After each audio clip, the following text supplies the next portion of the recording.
नमस्कार, न्यूज 24 देख रहे हैं आप। मैं हूं आपके साथ डॉक्टर मीना शर्मा। राजस्थान में आरएएस परीक्षा एक बार बहुत बड़ा संकट सरकार के लिए बनी हुई है, क्योंकि इस संकट में अब सिर्फ विपक्ष ही नहीं है जो सरकार को घेर रहा है। सत्ता पक्ष के चर्चित मंत्री, कैबिनेट मंत्री किरोड़ीलाल मीणा भी अब इन अभ्यर्थियों के बीच पहुंचकर उनको ये बोले हैं कि वो मुख्यमंत्री से 5 विद्यार्थियों को आ जाना, मुख्यमंत्री से बात करा दूंगा, इस तरह का आश्वासन उन्होंने दिया है। विपक्ष के नेताओं की पुरजोर मांग है कि इन विद्यार्थियों की जो मांग है उसे माना जाए। आरएएस परीक्षा को लेकर तारीख बढ़ाने का, समय बढ़ाने का जो ये मांग लंबे समय से चली आ रही है, इसको लेकर अब आरपीएससी के नए चेयरमैन भी सामने आए हैं।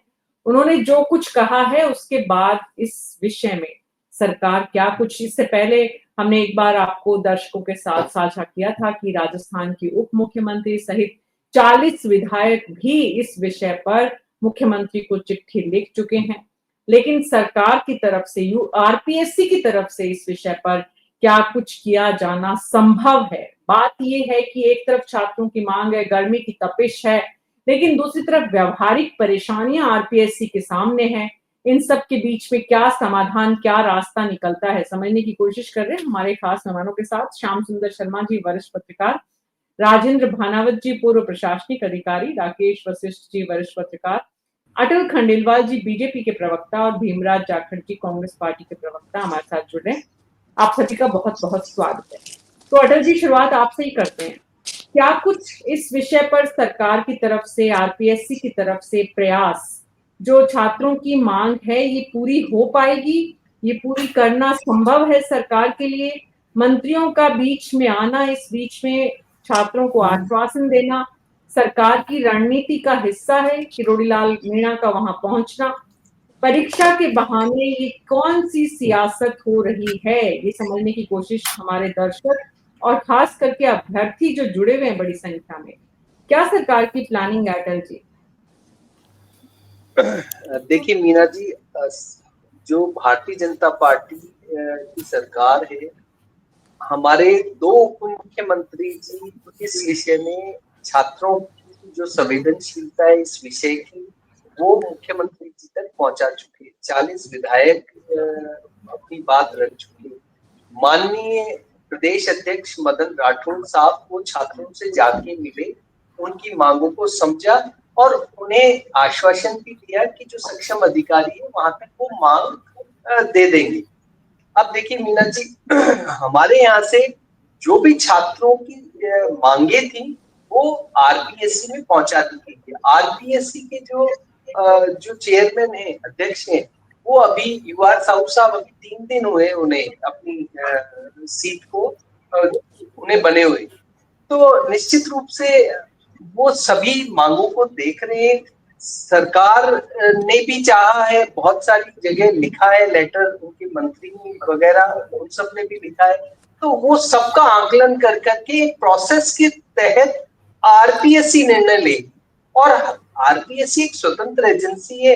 हम खुद चाहते हैं कि स्वतंत्र एजेंसियों के बीच में सरकार का एक लेवल तक हस्तक्षेप होना चाहिए, उसके बाद नहीं। उसके बाद वो स्वतंत्र है। हमने हमारी बातें, छात्रों की जो मांगे, उनकी संवेदनशीलता के साथ उनके साथ मिलकर आना और उनकी मांगों को सक्षम अधिकारियों तक पहुंचाना, सरकार अपनी जिम्मेदारियां समझते हुए वो सब काम कर रही है जो छात्र हित में हो।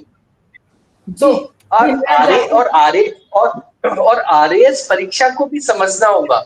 ये भी 3 स्टेप किए हैं। 5 लाख की करीब 4,97,000 लोग इसको देते हैं प्रीलिम्स को। उसमें से कुछ 50,000 सेलेक्ट होते हैं मेंस के लिए, फिर 5,000 सेलेक्ट होते हैं इंटरव्यूज के लिए। तो बातें देखिए, बहुत सारे तरीके से सबको समझा जा रहा है कि भाई क्या आरपीएससी कर सकती है। सरकार भी छात्रों के हित में कुछ करना चाहती है। ऐसा नहीं चाहते हम भी कि छात्रों का अहित हो। बिल्कुल, छात्रों के हित में फैसला सरकार लेगी। सरकार में आप रहे हैं भीमराज जाखड़ जी, अभी आप ही की सत्ता थी 1.5 साल पहले तक। 5 साल में बहुत सारी परीक्षाओं को लेकर जितने विवाद हुए हैं, उन सबको हम अगर छोड़ भी दें, छात्रों का अनशन पर बैठना और उनके साथ आपका खड़े हो जाना, छात्रों के समय की बर्बादी में कहीं न कहीं कांग्रेस पार्टी भी यहाँ पर साथ दे रही है। आपको नहीं लगता कि इसमें सियासत हो रही है भीमराज जी? इन बच्चों के भविष्य से खिलवाड़ हो रहा है? देखिए मीना जी, इसमें कोई सियासत नहीं है। राजस्थान के भविष्य का सवाल है, क्योंकि ये प्रशासन के अधिकारी होंगे और राजस्थान का प्रशासन चलाएंगे।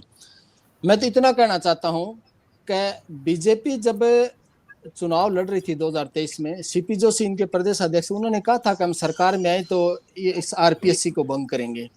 फिर इनको एक नेता ने बयान दिया था कि हम इसको यूपीएससी की तर्ज पे चलाएंगे। तो मैं पूछना चाहता हूं कि क्या यही रामराज है? रामराज में तो ये होता था कि रघु की लीर्त सदा चली आई, प्राण जाए पर वचन न जाए। क्या यही है वो वचन है इनके, या यही वो वादे हैं? अब रही बात मैडम, ऑपरेशन सिंदूर हुआ, जिसके अपनी पाकिस्तान के आतंकवादियों ने हमला किया, उसके लिए सारे देशवासियों ने एक साथ लड़ाई लड़ी। जो आरपीसी का ये एग्जाम देने के लिए जो फौजी भाई एग्जाम दे रहे थे, उनकी छुट्टियां रद्द करके उनको वापस बुला लिया, वो इसके अंदर नहीं दे पाएंगे। और जो 2023 का जब अपने अभी कर रहे हैं और 2024 का अपने मेन कराएंगे, तो हम पूछना चाहते हैं कि इसके अंदर 200 से 300 सीटों का नुकसान होगा। और जब सरकार की चल ही नहीं रही है, ये भी कह रहे थे कि स्वतंत्र एजेंसी है, तो हम ये कहना चाहते हैं कि सरकार राज्यपाल के मार्फत इसको अपना लेटर लिख सकती है, अपने सुझाव दे सकती है, और आरपीएससी को मानना होता है, वो काम करिए। और सरकार की चल भी नहीं रही है, बिल्कुल सही कहा, सरकार में सुनवाई है नहीं। 2 डिप्टी सीएम ने 40 विधायकों ने लिख दिया, तो क्या उस बात पे गौर फरमाया जाए? और यदि इतना बड़ा इश्यू है, तो आप कोई बड़ा इश्यू होता है तो सर्वदलीय बैठक बुला के भी आप कोई निर्णय ले सकते हैं। तो सरकार इसके अंदर फेलियर है। 17-18 तारीख को एग्जाम है, आखिर करना क्या चाह रहे हो आप लोग? ये तो कहीं से दोहरा रवैया है। और ये तो बिहार वाला रवैया जो बीपीएससी ने किया है, वो का वो काम या आरपीएससी अब कर रही है। तो आखिर में कब तो आप रिजल्ट जारी करोगे? न इनका कोई भर्ती का कैलेंडर जारी हुआ है, न कुछ और है, कुछ नहीं है। और अभी 10 महीने बाद इन्होंने अध्यक्ष का पद है वो भरा है, और 2 सदस्यों के पद अभी भी खाली है। और अभी 2023 की तो इंटरव्यू चल रहे हैं मैडम, तो अगली भर्तियों का भी इनके पास कोई कैलेंडर है? आखिर 2024 का ये मेन का कब रिजल्ट जारी करेंगे? कब इनकी कॉपियां चेक? कहीं कोई गाइडलाइन नहीं है मैडम, सिर्फ और सिर्फ तो इसका तो देखिए। एक सेकंड मीना आप जी, एक सेकंड मीना जी, लग ऐसे रहा है पोपा भाई का साक्षात्कार चल रहे हैं। अरे रुकिए मेन का तो रुकिए अटल जी, रिजल्ट आ अटल चुका, जी रुकिए, पोपा भाई क्या का बोल राज रहे है हो वो आप? नजर आ रहा है। हाँ, पोपा भाई का राज है वो नजर आ रहा है, और कुछ नहीं है इसके अरे अंदर। रट्टी रटाई। भीमराज जी, जब आप खुद ही बोल रहे हैं कि इसमें देर, इसमें देर, इसमें देर, तो फिर कम से कम इस परीक्षा में देर नहीं होनी चाहिए, इंटरव्यू में समय और नहीं बर्बाद होना चाहिए। और इतने परीक्षार्थी जो बैठे हुए हैं, राजेंद्र भानावत जी, प्रैक्टिकली जब आप यूपी और आरपीएससी के चेयरपर्सन को देखते हैं यहाँ पर, कि उनकी जिम्मेदारी जो है वो बढ़ जाती है। जो बात अटल जी ने कही वो समझ में आती है। 3 दिन हुए हैं महज काम संभाले हुए, अभी तो दफ्तर भी ठीक से सेटल नहीं किया है साहू जी ने। तो आरपीएससी के जो नए चेयरमैन हैं, उनके सामने इस वक्त चैलेंज है, चुनौती है। एग्जाम की तारीख में अब समय नहीं है, मुश्किल से 5 दिन के बाद परीक्षा, इंटरव्यू की जो तारीख है, और उससे चेंज करने के लिए छात्रों का ही इतनी जबरदस्त जिद जो है, ये छात्र इतना समय जो बर्बाद यहाँ पर आंदोलन में कर रहे हैं, इतना पढ़ने में करते तो शायद तैयारी अच्छे से कर चुके होते। हाँ, नहीं आपकी आवाज अपनी दिक्कत है, अभी आवाज ठीक तरह नहीं आ रही। अगर आपने ये पूछा है कि परीक्षा आगे करनी चाहिए नहीं करनी चाहिए, यही सवाल है या और कुछ? बीच में आवाज कट रही थी आपकी। जी राजेंद्र जी, मेरा ये कहना है कि कितना आरपीएससी चेयरमैन के लिए फिजिबल है, प्रैक्टिकल है, पॉसिबल है ये फैसला लेना। हाँ, तो देखिए अभी चेयरमैन ने तो अभी आज या कल ही ज्वाइन किया है मेरे ख्याल, कार्यभार संभाला। आज शुक्रवार है, मुझे लगता है कल ही इन्होंने गुरुवार को कार्यभार संभाला है। तो वैसे आरपीएससी इंस्टीट्यूशन है, व्यक्ति के ऊपर तो आधारित नहीं होता है, इंस्टीट्यूशन है, इंस्टीट्यूशन अपना काम करता है। व्यक्ति अभी आज ये जरूर है कि उनको अभी वहाँ का अनुभव, उनको ब्रीफिंग लेनी चाहिए, उनको पता भी करना ही होगा। लेकिन मैं एक बात कहना चाहता हूँ, देखिए परीक्षा का शेड्यूल जब एक बार पूरा कैलेंडर बनाने की बात करती है, यूपीएससी का देख लीजिए, आरपीएससी भी कोशिश करती है, लेकिन कैलेंडर कोई ठीक तरह नहीं चल पाएगा अगर हर बार किसी न किसी नाम पर परीक्षाओं को आगे बढ़ाया जाएगा। विद्यार्थियों को भी ये समझना होगा, जो कैंडिडेट्स उनको समझना होगा कि आप अगर परीक्षा के लिए बैठ रहे हैं, ये थोड़ी है कि मतलब प्रीलिम्स का रिजल्ट आएगा उसके बाद मेंस की तैयारी शुरू करेंगे। जो सीरियस कैंडिडेट्स होते हैं वो पहले से तैयारी शुरू करते हैं मेंस की और प्रीलिम्स की। ये नहीं होता है प्रीलिम्स में पास हो गए तब शुरू करते हैं पढ़ाई। यूपीएससी में भी ऐसा ही होता है, कई बार जो परीक्षा होती है तो गैप 3-4 महीने का ही होता है दोनों की परीक्षा, मतलब प्रीलिम्स का रिजल्ट आने में और मेंस की परीक्षा होने में। वहां भी रिजल्ट आता है करीब करीब मई जून के अंदर आता है और अक्टूबर नवंबर में परीक्षाएं मेंस की शुरू हो जाती है। तो जो ये कैंडिडेट्स अगर दबाव में अगर हर बार कैलेंडर डिस्टर्ब भी करना है, परीक्षाओं को पोस्टपोन ही करना है, कोई न कोई कारण हमेशा रहेगा। अगर वाजिब कारण है तत्काल सरकार को निर्णय लेना चाहिए। एक बात जरूर सरकार को जरूर देखनी होगी कि अनिर्णय की स्थिति होती है वही समस्या पैदा करती है। अनिर्णय नहीं होना चाहिए, चाहे वो पहले सब इंस्पेक्टर की परीक्षाओं को कैंसिलेशन की बात हो या फिर अभी जो आरपीएससी की परीक्षाओं का है। जो भी निर्णय लेना है तत्काल लेकर के निर्णय उस पर कार्रवाई करनी चाहिए। और अगर वाजिब बात है कि ऑपरेशन सिंदूर के कारण कितना नुकसान हुआ पड़ेगा, ये तो मुझे कुल मिला के 3-4 दिन चली थी जो भी वहाँ लड़ाई चली थी, जो अपने संघर्ष चला था, और उसके बाद जो स्थितियां आकलन करके अगर जो भी इनको नहीं करना है तो मेरा अपना व्यक्तिगत मान्यता तो ये है कि जिस प्रकार से आरपीएससी बरसों से परीक्षा करा रही, जो तिथि निश्चित हो गई उस तिथि पे परीक्षा होगी। कैंडिडेट तैयारी जो करनी है वो करते ही है और पास होते ही है उसके अंदर। अगर हर बार दबाव में आके कभी एक ग्रुप दबाव डालेगा, फिर दूसरा ग्रुप दबाव डालेगा, फिर तीसरा, अगर कोई ऐसी गलती हो गई आरपीएससी से जो कि 2 बड़ी परीक्षाओं के बीच में कोई परीक्षा आ गई, क्लैश कर रही है किसी यूपीएससी की परीक्षा से, तब वो सारा देख के, जितना मेरी समझ है, मुझे थोड़े दिन आरपीएससी में देखा है, तो जितनी समझ है सारा आरपीएससी सारी समस्याओं का, सारी तिथियों का आकलन करके फिर एक परीक्षा की तिथि निर्धारित करे, सारी बातें देख करके। अब अगर उन सारी बातों को देख करके आपने परीक्षा की तिथि अचानक बदल देंगे तो क्या उनमें सेंटर्स की उपलब्धता की बात है, क्या बात उसमें फिर वापस उनको और व्यवस्थाओं की बात है, तो बहुत दिक्कत हो सकती है। इसलिए मुझे लगता है कि इसको, मुझे लगता है कैलेंडर का छेड़छाड़ नहीं करनी चाहिए। मुझे लगता है इसमें जब तक कि बहुत ऐसा कोई बहुत ड्रास्टिक कारण नहीं हो जाए, और इसमें मुझे नहीं लगता है बहुत ज्यादा बदलाव करने से कोई फायदा होगा किसी का इसमें। श्याम सुंदर शर्मा जी, इस वक्त सरकार के लिए प्रैक्टिकली जो भानावत जी बता रही हैं संभव नहीं है, मुश्किल है बहुत, लेकिन छात्र जिद पर अड़े हुए हैं। ऐसे में मतलब, और विपक्ष ने भी छात्रों की जिद में साथ देना शुरू कर दिया है, तो ऐसी स्थिति में किरोड़ीलाल मीणा और मैदान में आ गए हैं। अब वो बोल रहे हैं कि वो मुख्यमंत्री से बात करेंगे। अब देखिएगा, अभी नए आरपीएससी के चेयरमैन ने ज्वाइन किया है। अब सरकार अगर सिफारिश करती है कि भाई इसको कारण बताते हुए कि इस कारण से स्थगित की जानी चाहिए, तो फुल कमीशन की बैठक होगी, हो भी सकता है संभव। लेकिन जिस प्रकार से अब अगर मेन परीक्षा होनी है, मुख्य परीक्षा होनी है, इससे पहले प्री परीक्षा हुई थी। अब ये कह रहे हैं कि 2023 का परिणाम घोषित नहीं हुआ है, उससे पहले परीक्षा। अब अगर प्री परीक्षा पहले हो चुकी है तो अब मेन परीक्षा में क्या दिक्कत है? 12,000 कैंडिडेट हैं, इसमें बहुत ज़्यादा संख्या नहीं है। जो पास हुए हैं प्री, वो 12,000 ही हैं। अब 12,000 के अंदर अब कौन से 23 में इंटरव्यू चल रहे हैं, इससे कितने उसमें शामिल होंगे मुझे नहीं पता कितने लोग हैं। लेकिन जो आज 24 की परीक्षा होनी है, और आरपीएससी ने अभी देखिए 14 तारीख को सारे जो उनके एडमिशन कार्ड हैं रिलीज कर दिए जाएंगे, और 17-18 को परीक्षा आयोजित होनी है। अब जिस प्रकार से राजनीति में होता है कि भाई प्रदेश अध्यक्ष, ये गए थे बीजेपी ऑफिस, तो बीजेपी उसने कहा होगा देखूंगा, मैं बात करूंगा, लेकिन उसका परिणाम देखिए, बीजेपी के प्रदेश अध्यक्ष का आश्वासन कोई मायने नहीं रखता, क्योंकि उनको ये पता ही नहीं है कि परीक्षा तो आरपीएससी कराती है, और मुख्यमंत्री जी उसमें हस्तक्षेप करने का सीधा तौर पर तो होता ही नहीं। भानावत जी तो कुछ सचिव रहे हैं वहाँ पर आरपीएससी के, और सही बात कही, जो सीरियस कैंडिडेट हैं वो प्रदर्शन में शामिल है। अब इसमें कम से कम ये तो देखा जाए कि कितने लोग पास होने वाले हैं जो प्रदर्शन कर रहे हैं। कि केवल देखिएगा, एक कोचिंग माफिया जो है वो बैक सपोर्ट पर प्रदर्शन इसलिए कराता है, उनको कमाई होती है इसलिए कि वो अलग से 2 महीने का कोर्स कराएगा और करेगा। ऑपरेशन सिंदूर में कितने सरकारी कर्मचारी लगे थे, बाकी कोई उत्तर तो प्रभावित हुए ही नहीं। अब सरकारी कर्मचारी अगर इस तरह की स्थितियां पैदा करेंगे, इसमें भी देखें कि जो प्रदर्शन कर रहे हैं इसमें कितने सरकारी कर्मचारी हैं, कितने किस तरह के लोग हैं। इसके एक तरह से सरकार को ये सब कराना चाहिए और निर्णय कठोर तरीके से करना चाहिए। अब देखिएगा, कह रहे हैं हमने तो 50 से 60 विधायकों से पत्र लिखवा दिए। भाई जो भी जाएगा जिसके पास कहेगा वो तो पत्र तो लिख देगा, पत्र लिखना कोई मायने नहीं रखता।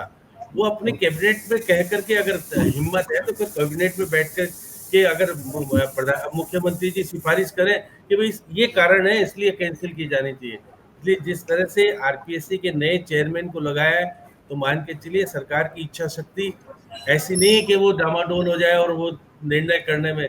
अब अधिकारी चाहिए शासन को, अधिकारी आएंगे नहीं टाइम पे। अब ये कह रहे 2 महीने 3 महीने आगे बढ़ा दी जाए, उससे फर्क क्या पड़ेगा? मैं समझ नहीं आता। जी, जो सीरियस राकेश जी, कैंडिडेट छात्रों की मांग जो है वो कितनी जायज है, इस पूरी चर्चा में सबसे इम्पोर्टेंट पार्ट जो है वो ये कि छात्र किसी भी मांग के लिए सामने आते हैं। हमने एक दिन पहले भी इस विषय पर चर्चा की थी और तब भी ये सवाल उठा था कि जिन छात्रों को तैयारी करनी है, परीक्षा देनी है, वो 2 परीक्षाएं अगर 3 दिन के फेर में भी हो रही है तो उससे कितना फर्क पड़ रहा है उनकी तैयारी पर, या उनके ट्रांसपोर्टेशन, मान लीजिए कहीं ट्रैवल करना है तब भी।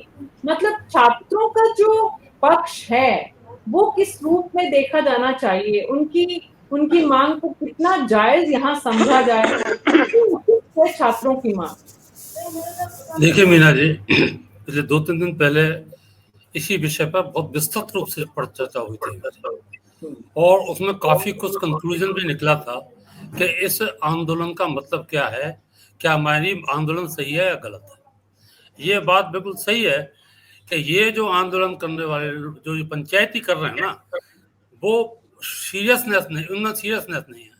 और अगर इनमें कितने परसेंट, कितने लोग ऐसे हैं जो इसके परीक्षा के लिए काम, परीक्षा में बैठने वाले हैं, मेन परीक्षा में, ये कोई अभी इसमें कोई पता ही नहीं है। हो हल्ला हो रहा है, काम हो रहा है। और अब जो कल अपलोड हो जाएंगे इनके एडमिट कार्ड अपलोड होने के बाद तो संभावना बहुत कम हो जाएगी।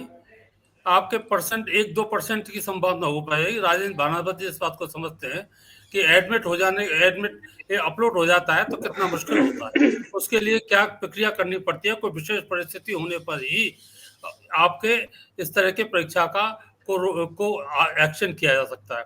दूसरी समस्या ये है, अगर चलो सरकार का अब तक का जो व्यवहार है, वो अब तक का जो काम तरीके का करने का है, वो बड़ा सख्त है और वो इधर उधर सुनने की बात नहीं करती। जो पिन पॉइंटेड उनका काम करने का तरीका है, जो अब तक का 1.5 साल का टेन्योर रहा है। या ये अगर 3 महीने की बात मांगते हैं तो आगे और भी परीक्षाएं इसमें अगर होनी है तो उनको भी संभाल पड़ना बड़ा मुश्किल पड़ेगा। क्योंकि इसको जो भी एक बार रणनीति होनी है, कहावत है ना, एक बार रणनीति जो होनी है वो हो जाए।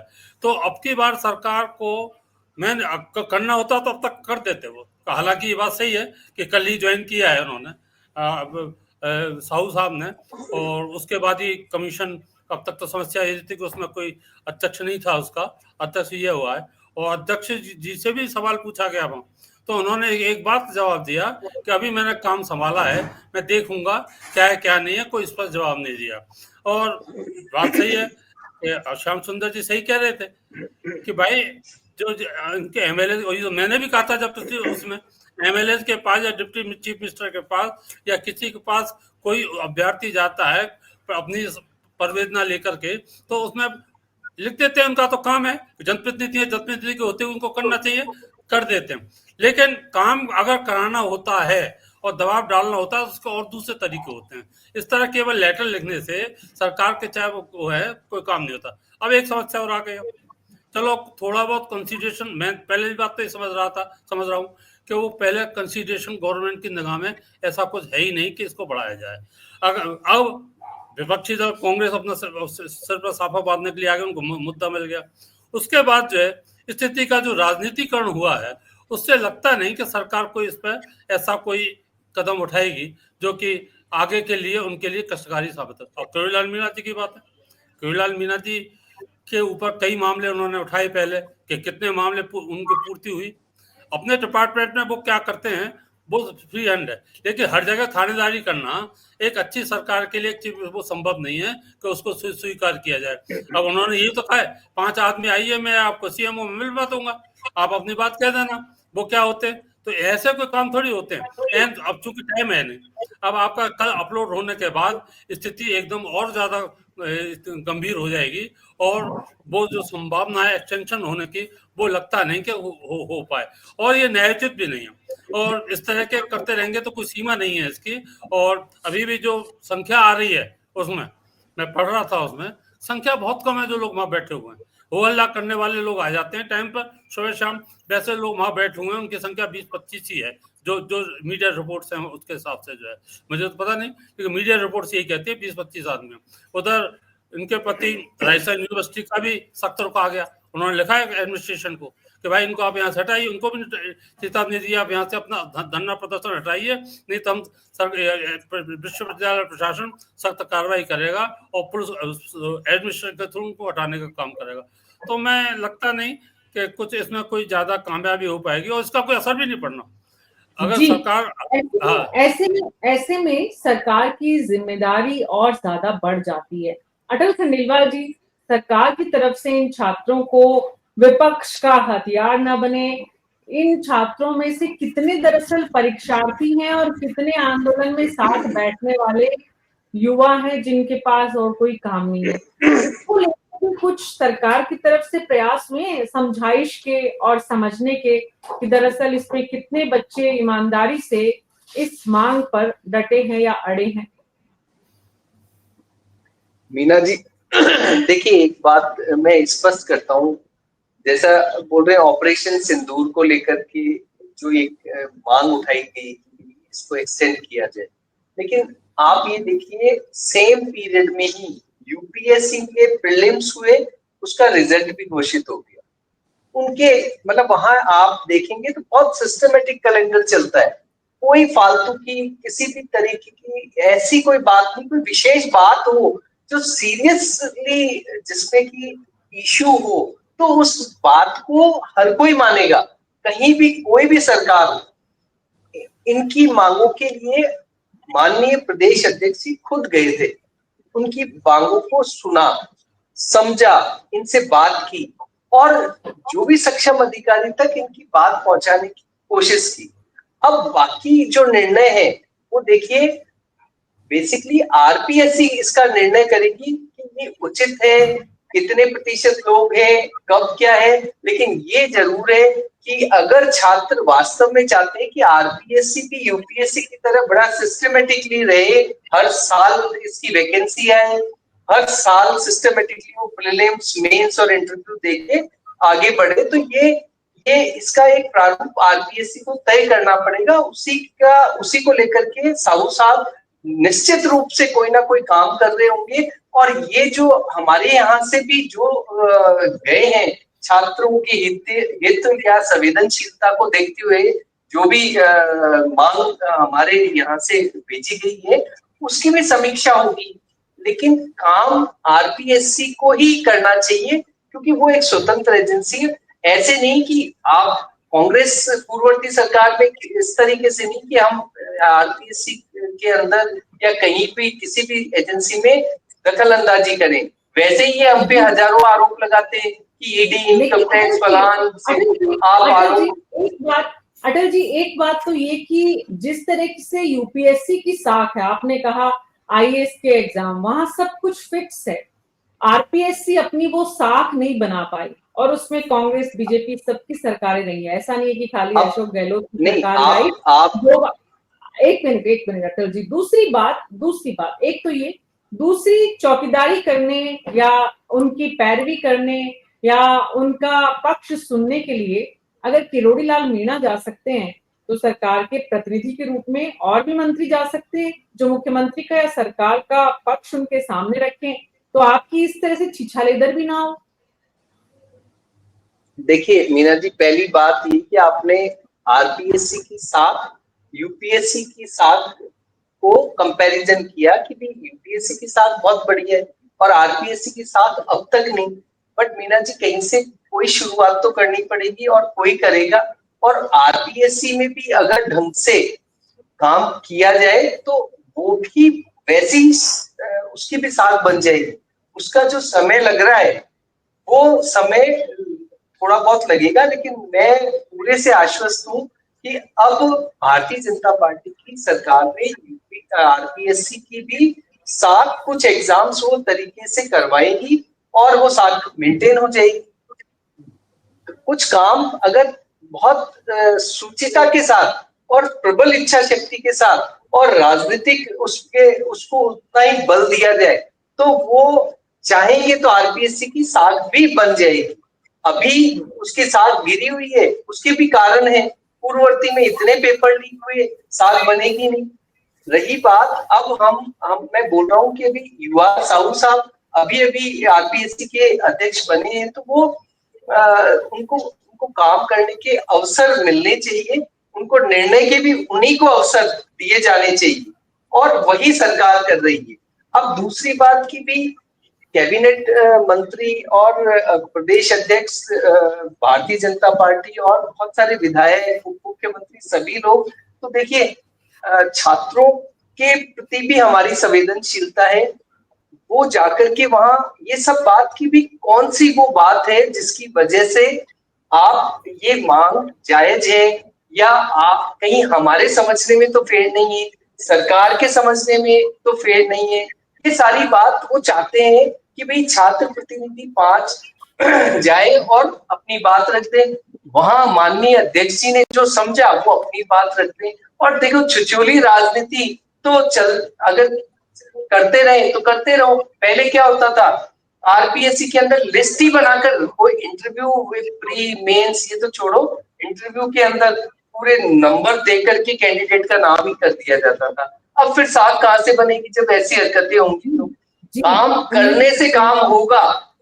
भीमराज जी साख बनाने की कोशिश में है सरकार, आप उसमें सहयोग करिए विपक्ष के रूप में, क्योंकि सवाल आरपीएससी के ऊपर जितने उठे वो सबसे ज्यादा आपके कार्यकाल में ही उठे। इतना खराब, इतनी प्रतिष्ठा आरपीएससी की इससे पहले दांव पर कभी नहीं लगी।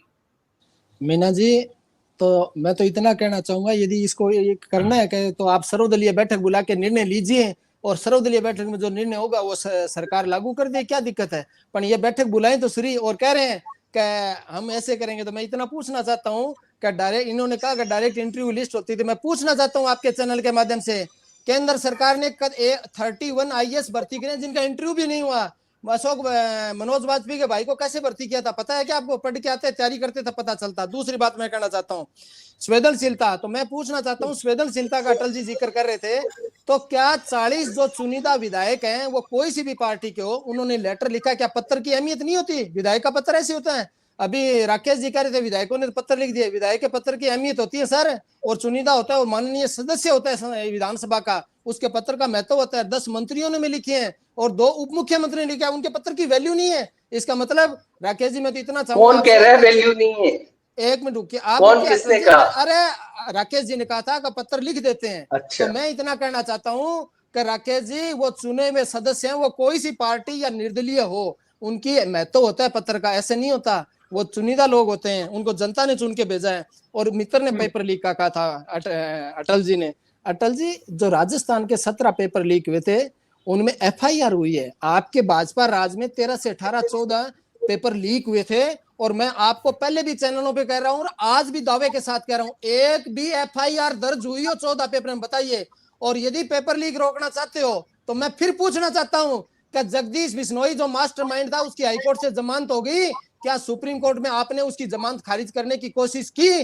क्यों नहीं की? और जगदीश बिश्नोई की कॉल डिटेल पूरे राजस्थान को दिखाइए कि किन किन भाजपा नेताओं से तार जुड़े हुए हैं। वो काला सच आएगा अटल जी, जब पता चल जाएगा। वो आप करना नहीं चाहते। और जगदीश बिश्नोई की जमानत कराने के लिए और पेपर जो इस मैडम परीक्षा में जो गुनहगार पकड़े गए, चाहे एसआई हो, वन रक्षक हो, मैडम हुआ क्या कि उनके अंदर सरकारी वकील भी खड़ा नहीं कर पाए बीजेपी सरकार, और उनकी जमानत होगी अपराधियों।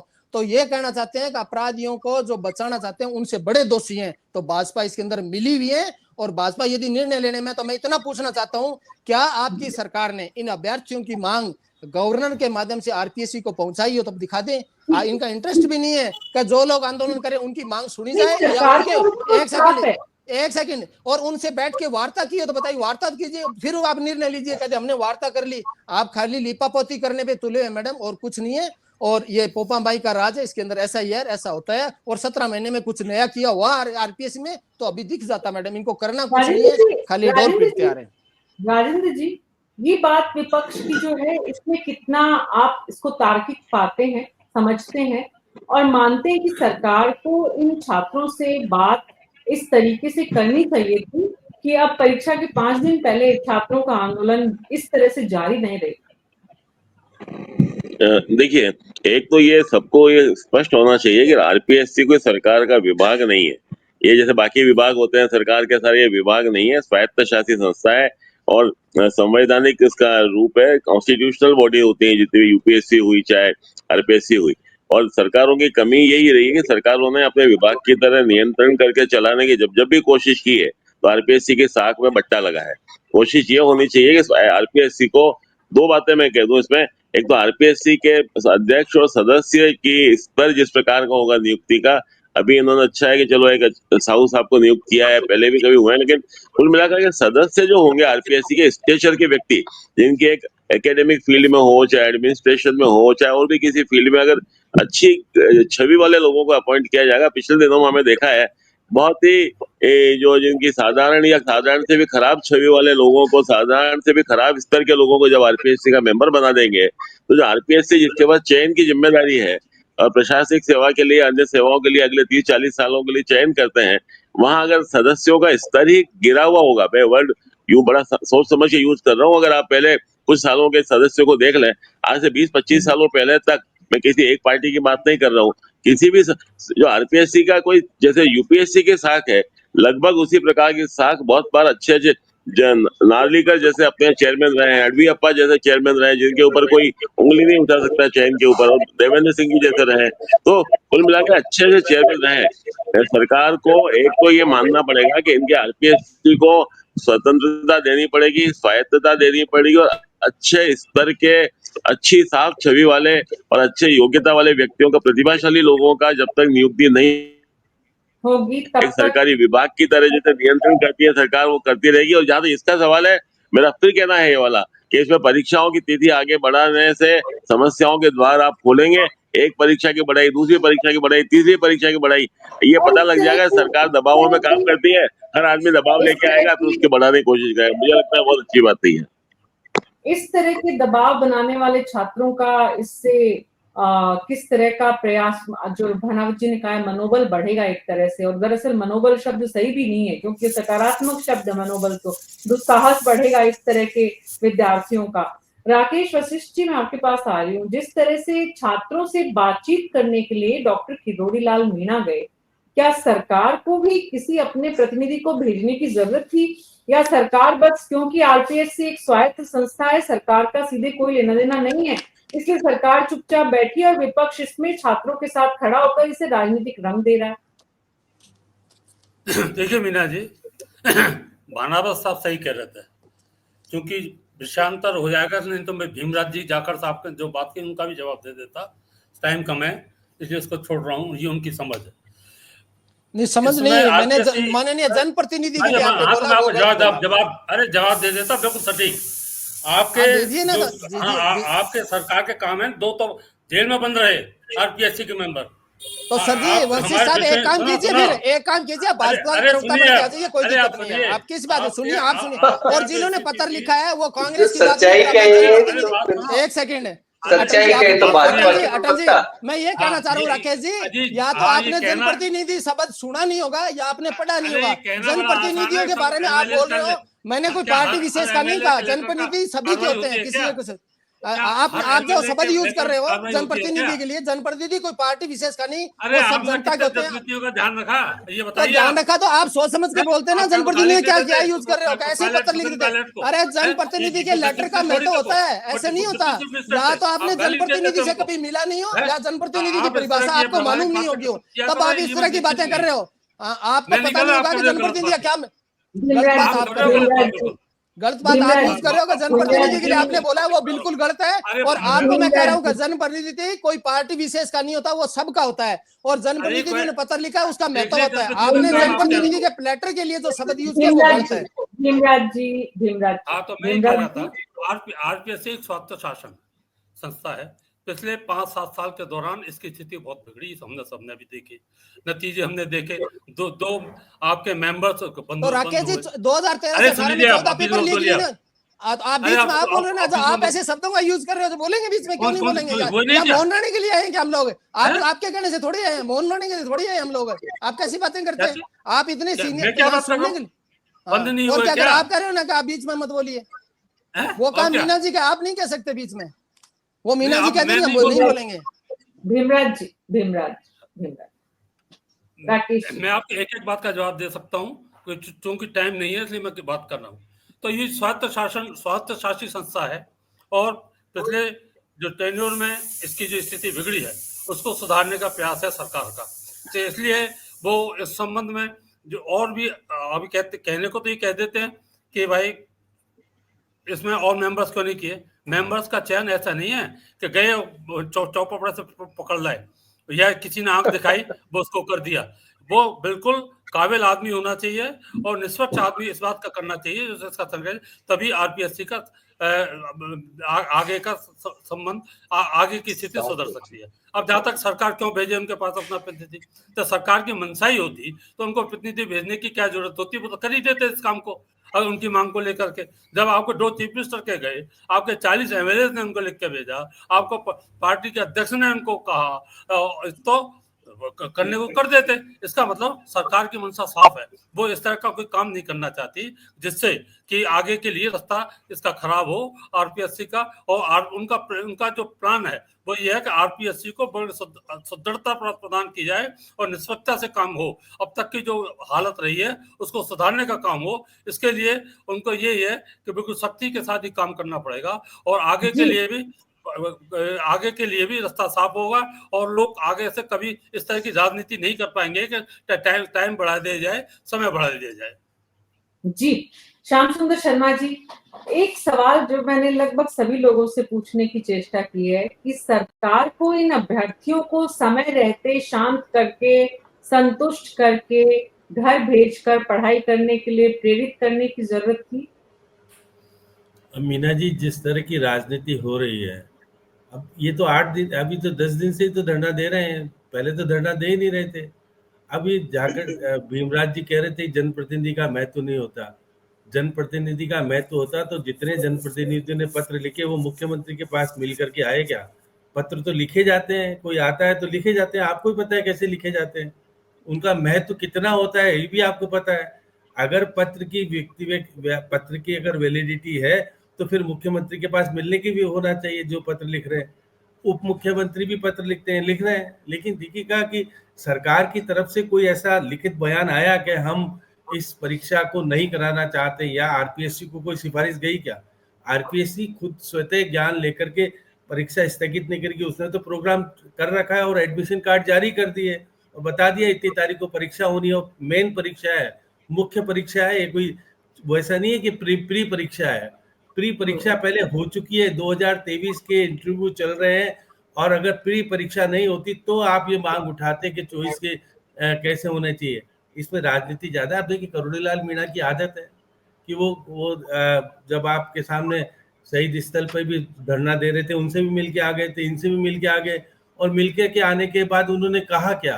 कहा कि भाई मैं मुख्यमंत्री से मिलवा देता हूँ। उन्होंने थोड़ा कहा मैं कैंसिल करा देता हूँ। अब देखिए परिस्थितियों के अनुरूप देखिए कि राजनीतिक परिप्रेक्ष्य में जनप्रतिनिधि और उनके कौन कौन लोग किस तरह की स्थितियां होती होगी, कौन ले जाता है, ले जाते हैं कई बार। चले जी जी जी 10 दिनों तक विद्यार्थियों का इस तरह इस गर्मी में, जून की तपिश में और तापमान जिस तरह का है उसमें अगर बैठने से भी सरकार इनको समय पर रोक सकती या समझा सकती तो और बेहतर होता। बहरहाल आप सबका बहुत बहुत शुक्रिया इस चर्चा में शामिल होने के लिए। कुल मिलाकर इस वक्त जो तस्वीर समझ में आ रही है वो ये कि आरपीएससी के नए चेयरमैन के लिए भी ये संभव नहीं है, मुमकिन नहीं है, आसान नहीं है, काफी चुनौतीपूर्ण है, क्योंकि कोई भी शेड्यूल जब जारी होता है तो उसके आगे और पीछे की बहुत सारी तैयारियां होती हैं। बहुत पैनल के एक्सपर्ट होंगे जो इंटरव्यू के लिए आएंगे, उनके अपने समय हैं इसको लेकर, और बाकी जो दूसरी परीक्षाएं हैं उनको लेकर कितनी तैयारियां, पेपर बनना, सेंटर्स बनना, एडमिट कार्ड का जाना, बहुत लंबी प्रक्रिया है। विद्यार्थी इस बात को समझें कि अभी तक जितनी चर्चा से बात निकलकर सामने लगता नहीं है कि सरकार आरएएस परीक्षा के जो इंटरव्यू होने वाले हैं उसकी तारीख को लेकर कोई बदलाव के मूड में है। हालांकि ये सरकार का काम नहीं है, ये आरपीएससी का काम है जो कि एक स्वायत्त शासी संस्था है। आरपीएससी के चेयरमैन को ये फैसला लेना है, लेकिन निश्चित रूप से आरपीएससी या यूपीएससी जैसी बॉडीज है वो सरकार के साथ चिंतन मनन या एक समझ की अंडरस्टैंडिंग के लेवल पर जरूर काम करती है कि मंशा क्या है। अगर सरकार गवर्नर के माध्यम से कोई चिट्ठी लिखवाए तो उसका असर होता है, लेकिन अगर सरकार ऐसा नहीं करती है तो इसका मतलब साफ है कि ये फैसला आरपीएससी के चेयरमैन को लेना है। उन्होंने अभी अभी काम संभाला है, अभी तक डीजीपी राजस्थान के थे, अब वो चेयरमैन बनकर किस तरह से, बहुत ही सौम्य स्वभाव उनका जो है उसके आधार पर वो किस तरह से आगे काम को बढ़ाते हैं। बस एक बात है कि सरकार अगर समय रहते इन विद्यार्थियों के साथ कोई संवाद स्थापित कर लेती किसी भी माध्यम से, तो शायद इतना लंबा छात्रों को सड़कों पर इस तपिश में नहीं बैठना पड़ता। न्यूज़ 24 में अभी मेरे साथ इतना ही। नमस्कार।